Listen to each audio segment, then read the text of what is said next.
সুস্বাদু খাবারের আসল রহস্য লুকিয়ে থাকে রান্নার যত্নে। এই কথাটা একদম সত্যি। আর তাই আজকের ঝোল ঝোল গরুর মাংসের রেসিপিতে আমরা রাখবো সেই যত্ন, সেই স্বাদ আর সেই মজার অনুভূতি যা একবার খেলে ভুলতে পারবেন না। প্রথমেই মাংসগুলো ভালোভাবে প্রস্তুত করে নিব। আমি এখানে হাড় ও চর্বি সহ 2 কেজি গরুর মাংস নিয়েছি, কারণ হাড়ের সাথে রান্না করলে স্বাদ আরও বেশি বেড়ে যায়।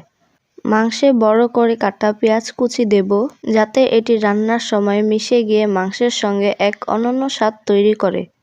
এরপর আদা রসুন বাটা, মরিচ গুঁড়ো, হলুদ ও লবণ দিয়ে দিব। গরুর মাংস ঝাল হলে বেশি মজা লাগে, তাই মরিচের পরিমাণ একটু বেশি দিব। এরপর পরিমাণ মতো সয়াবিন তেল দিয়ে ভালোভাবে মেখে নিব। রান্নার আগেই মশলা দিয়ে মাংস ভালো করে মাখিয়ে রাখলে স্বাদ আরও বেশি ভালো হয়। তাই মাংস ভালোভাবে মেখে নিব। এভাবে কষলে কষলে মাখিয়ে নিতে হবে, যেন মাংসের সাথে মশলাগুলো ভালোভাবে মিশে যায়। এবার চুলায় হাঁড়ি বসিয়ে মাংস ঢেকে রাখবো আর আঁচ বাড়িয়ে দিব। 10 থেকে 15 মিনিট পর ঢাকনা খুলে নাড়াচাড়া করে দিব। এই সময়ে মাংস থেকে স্বাভাবিকভাবে পানি বের হবে। এরপর অল্প অল্প করে নাড়াচাড়া করতে হবে, যাতে লেগে না যায়। এ পর্যায়ে 4-5টি তেজপাতাও দিয়ে দিব। যখন তেল উপরে উঠে আসবে তখন বুঝতে হবে মাংস কষানো হয়ে গিয়েছে।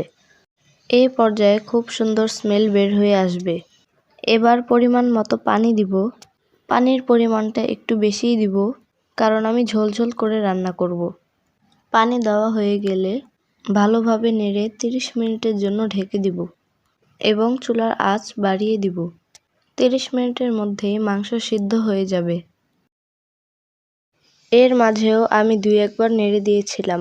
এখন গরম মশলা গুঁড়া দিয়ে দিব এবং মাংসের সাথে ভালোভাবে মিশিয়ে নেব। গরম মশলা দেওয়ার পর খুব সুন্দর একটি স্মেল বেরিয়ে আসবে। দেখুন, মাংসে খুব সুন্দর একটি কালার চলে এসেছে। গরম মশলার কাঁচা গন্ধ চলে যাওয়া আগ পর্যন্ত জাল করতে থাকব এবং মাংস যেন তলানিতে লেগে না যায়, এজন্য মাঝে মাঝে নেড়ে দিব। এই ঝোল ঝোল মাংস ভাতের সঙ্গে যেমন অসাধারণ, তেমনি গরম গরম রুটি দিয়েও খেতে একেবারে অনবদ্য। এমনকি শুধু ঝোল দিয়েই রুটি খাওয়ার একটা আলাদা মজা আছে, যা একবার ট্রাই করলে আর ভোলার উপায় নেই। যে রান্না ভালোবাসে সে খাবারে মায়া মেশায়। এই মায়া মাখা স্বাদের জন্যই আমাদের আজকের বিশেষ রেসিপি। ভিডিওটি ভালো লাগলে লাইক, কমেন্ট এবং শেয়ার করতে ভুলবেন না। ধন্যবাদ সবাইকে।